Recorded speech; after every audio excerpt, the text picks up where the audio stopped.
అలాగే crime control చేసే విషయంలో కూడా అతను ఎటువంటి ఆసక్తి చూపలేదని వ్యాఖ్యలు చేసిన పరిస్థితి. ప్రస్తుతం ఈ జేసీ ప్రభాకర్ రెడ్డి చేసిన వ్యాఖ్యల పైన తీవ్ర స్థాయిలో చర్చ నడుస్తున్న పరిస్థితి ఉంది. తాడిపత్రిలో అసాంఘిక కార్యకలాపాలు పాల్పడితే ఎటువంటి చర్యలు ఏఎస్పీ తీసుకోలేదని కూడా చెప్పిన పరిస్థితి ఉంది.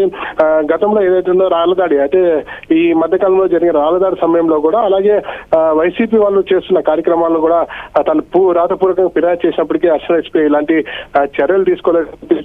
ప్రభాకర్ రెడ్డి తీవ్ర స్థాయిలో ఆగ్రహం వ్యక్తం చేసిన పరిస్థితి. పోలీసులు ఇంతవరకు తాను ఎప్పుడు పోలీసు యూనిఫామ్ వేసుకునేది చూడలేదని కూడా అతను డ్రెస్ కు సంబంధించి కూడా వ్యాఖ్యానించిన పరిస్థితి. అయితే ప్రస్తుతం ఈ చర్చలపైన అయితే పోలీస్ డిపార్ట్మెంట్ లో చర్చ జరుగుతుండగా మరోవైపు ప్రభాకర్ రెడ్డి అయితే అతని వ్యవహార శైలి మొదటి నుంచి భిన్నంగా ఉందని చెప్పి తీవ్ర స్థాయిలో ఆరోపణలు అయితే గుర్తిస్తున్నాడు. స్వాతి, శ్రీనివాస్, ఏఎస్పీ వచ్చిన తర్వాత క్రైమ్ తగ్గలేదు, చంద్రబాబు అధికారంలోకి వచ్చిన తర్వాత క్రైమ్ తగ్గింది అని చెప్పి జేసీ ప్రభాకర్ రెడ్డి చెప్తున్నారు. మరోవైపు ఏఎస్పీ ఈ 9 నెలల్లోనే 80% వరకు రికవరీ అయ్యాయి అని కూడా ఆయన చెప్తున్నారు. సో ఎలా చూడాలి ఈ వ్యాఖ్యల్ని?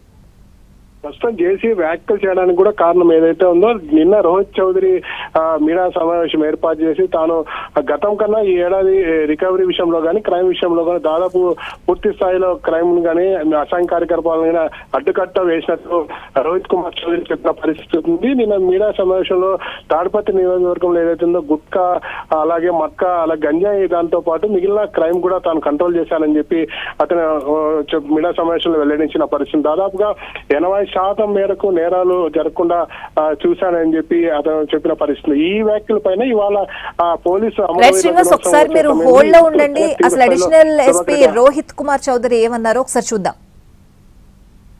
Our actions has led to 20% reduction in non-grave crimes. The data is from 18th of January 25 to 30th of September this year compared to last year. Last year 486 non-grave crimes was reported. This year 402 non-grave crimes are reported.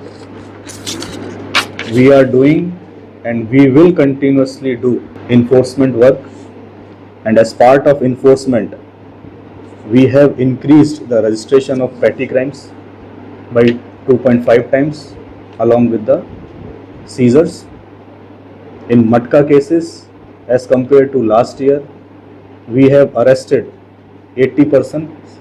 Last year it was 15%. In the seizure amount, it is a 6 time, a huge jump in the seizure of Matka. Last time it was 3 lakhs. In this year it is 18 lakhs 14,000. In cases of gambling, we have registered cases against 274% compared to last year 220. The seizure amount is 14.84 lakh compared to last year 11 lakhs. We know we have lot more to do in Matka and gambling, and police is doing each and everything to control organized Matka and gambling. Right Srinivas, ASP ఏం మాట్లాడారో కూడా మనం చూసాం. అంటే crime ఏ మేరకు తగ్గింది, తర్వాత ఎటువంటి చర్యలు తీసుకుంటాం అసాంఘిక కార్యకలాపాలకు పాల్పడితే అని కూడా